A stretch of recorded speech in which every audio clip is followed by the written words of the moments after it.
Okay, so today we're really diving deep into the work of Noam Sa-Man, and wow, you were not kidding when you said he had a diverse portfolio. Right. Portfolio slides, descriptions of his projects, even some of his artwork. It's like, where do we even start? It's hard to pin him down to one area of expertise, isn't it? You see that design thread, that design thinking throughout everything, but it's the way he blends it with technology, art, even mindfulness that I think makes this such a fascinating deep dive. Definitely. And to fully appreciate just how far Noam's talents reach, how about we start with his professional work as a UX UI designer? You pulled some pieces from his portfolio, right?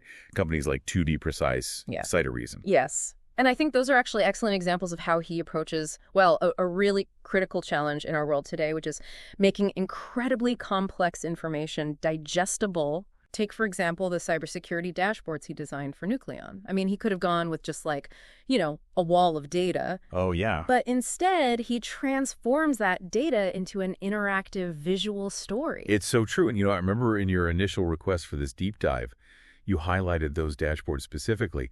I have to say, seeing those designs, it just clicked. It's not even just the aesthetics, though he nails those too. It's about making critical information accessible in an instant. And in cybersecurity, where response times are everything, that can make all the difference. Exactly. And I think that's what makes his work so compelling. He understands that, a cybersecurity expert needs to instantly know how serious is this threat? Where is it? What's the potential impact? And he uses things like color-coded threat levels and network maps that just make sense to give those experts what they need to act. No hesitation. And then, get this, he goes and redesigns a whole system for Zim, a global shipping company. Talk about a 180, right? We go from the high-stakes world of cybersecurity to the intricate logistics of, shipping cargo across oceans. Yeah. What I'm hearing is that for Noam, no industry is off limits. And that's what I find so remarkable about his approach. It's not that he's just adaptable, although he clearly is. It's that his core design principles, they seem to transcend those industry lines. So with Zim, it was all about simplifying the user journey. How can someone track shipments, manage invoices without pulling their hair out? It's the same idea, just a different context. Which honestly makes you wonder, how many other designers could move so seamlessly between those two worlds, right? It speaks volumes about his ability to really grasp the essence of a problem, regardless of the industry. But wait, because it doesn't even stop at UX UI design. He's also heavily into the world of AI and pushing the boundaries of what's possible there, too. And this is where we get into his generative gratitude project. Yeah. And I have to say, this is one of the more fascinating applications of AI that I've come across lately. Okay, tell me more. So he's created a YouTube channel, but here's the catch. It features AI-generated guided meditations and affirmations. Wait, are you serious? So he's basically taken these ancient meditation practices, tossed them into some kind of digital blender with AI, and out pops something totally new, something innovative. I don't even know what to call that, but it's brilliant. I know. And it speaks to a crucial aspect of his work. It's not just about efficiency, though he clearly values that. It's about amplifying human experiences, too. Yeah. And that's what's key here. Noam sees AI as a tool that enhances, not replaces, human creativity and well-being. He's not just generating, pretty designs with algorithms. He's crafting experiences that encourage mindfulness and personal growth. I mean, how often do you see that side of AI explored? Almost never. And to top it off, he creates this free ebook, the Designer's AI Toolkit. It's like he's saying, hey, this technology has incredible potential. Let's figure out how to use it to make our lives better. It's like he's saying, look, AI can be this incredible tool for self-discovery, for connecting with ourselves on a deeper level. And what I find so interesting is that this is coming from someone who is also a talented visual artist. Oh, absolutely. And speaking of his art, did you get a chance to look at his Control Zero project? I did.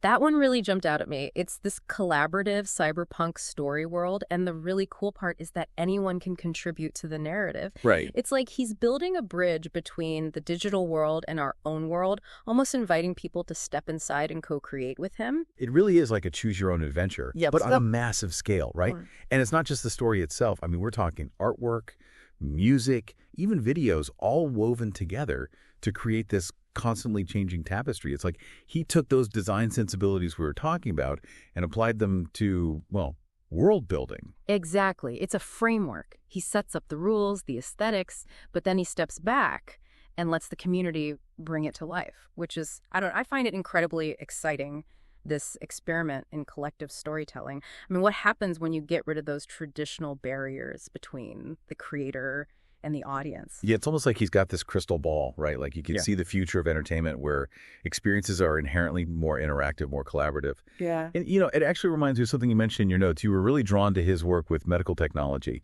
Oh, yeah. What was it about that aspect of his work that stood out to you? I think it's his ability to take incredibly dense, often life-altering information and make it understandable not just for medical professionals, but for patients, too. Yeah. We're talking about companies like Day 2, Sight or Reason, personalized medicine, microbiome analysis, immunotherapy. These are not simple topics to grasp. No, not at all. And yet he manages to bring this sense of clarity, even hope, to these incredibly complex fields. I remember seeing this one project in his portfolio where he designed an interactive visualization of a patient's cancer treatment journey.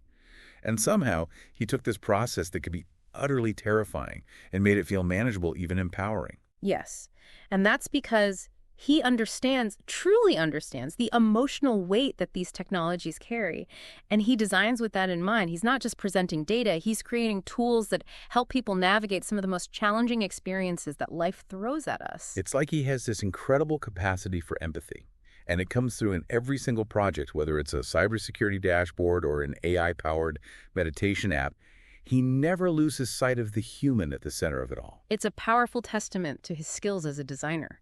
It's one thing to create something visually appealing or even technically impressive, but to evoke emotion, to empower users, to make them feel seen and understood, that's on a whole other level. It makes you realize that design isn't just about aesthetics.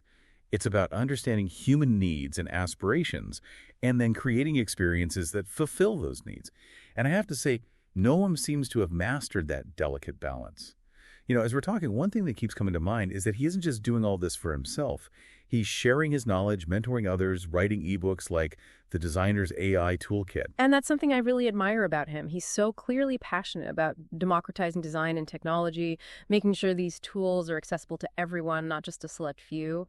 He gets that the future of these fields depends on having diverse voices and perspectives. Right. It's like he's not content with simply being successful. He wants to lift others up, to inspire them to push boundaries, explore new possibilities. And it's not just through, traditional channels like workshops or ebooks, even something like his CyberMonkey sticker project. Remember those? They have this playful, almost subversive energy. Like he's encouraging people to question the status quo, to bring a bit of whimsy and rebellion to their own work. It's funny you mention that because even in his children's book, My Little Toad, you see those same threads, that curiosity, that imagination, that willingness to embrace the unconventional. It's like he's never lost that childlike sense of wonder, that belief that anything is possible. And that enthusiasm, it's contagious. He makes you want to be more creative, more daring, more willing to experiment and push your own boundaries. It's inspiring to see someone so dedicated to pushing boundaries. And as we start to, wrap things up here, I can't help but think about how all of these threads we've been talking about, the design thinking, the AI, the art, how it could all be applied to other fields like education. You've been doing a lot of research on personalized learning, right? I have. What comes to mind when you picture someone like Noam stepping into that space? Well, I think what's exciting is that he wouldn't just be bringing, one skill set to the table. Imagine a personalized learning platform that's not just driven by algorithms, but is beautifully designed, like truly engaging on a sensory level. Right. He could create a learning experience that's as intuitive and visually compelling as those cybersecurity dashboards, but tailored to each student's learning style. It's like taking the best of technology and the best of design thinking and bringing it to the way we learn. Right. And knowing how much he loves to push boundaries, it wouldn't just be, static lessons and quizzes. Imagine AI-powered simulations where history comes to life. Oh, wow. Kids could interact with, historical figures, or they could build virtual models of ecosystems to learn about science. That's amazing. It's about bridging that gap between the abstract and the tangible, which is something that I think education often struggles with. For sure. And remember his work with generative gratitude. What if he brought that same focus on mindfulness and well-being into education? Oh, that's such an important point. We know how much stress students are under these days. What if there were tools that not only taught but also nurtured their emotional intelligence? It's like we're talking about a complete paradigm shift in education. Absolutely. And there was that article I shared with you about his thoughts on designing digital communities for empathy and inclusivity. Yes. Imagine applying those same principles to online learning environments, right? Where kids can collaborate on projects, feel safe expressing themselves, and learn from each other's unique perspectives. It could be revolutionary, Yeah, honestly. it really could. Just going through his work for this deep dive, it's clear that the possibilities are pretty much endless. He really embodies what it means to be a lifelong learner. He does. Always experimenting, always looking for new ways to connect and create. And, for anyone listening who's feeling that spark of inspiration right now, I think that's the biggest takeaway from all of this. What's that? Noam Sa-Man's work isn't just about design or technology or even art on their own.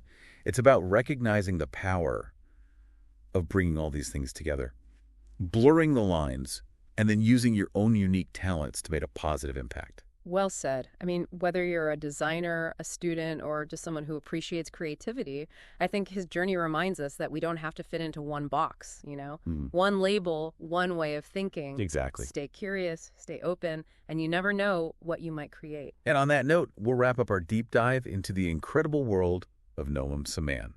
We hope this has given you a new perspective on the power of design, the potential of AI, and most importantly, the power of embracing creativity in all its forms. Thanks for joining us. Until next time, keep exploring, keep learning, and keep pushing the boundaries of what's possible.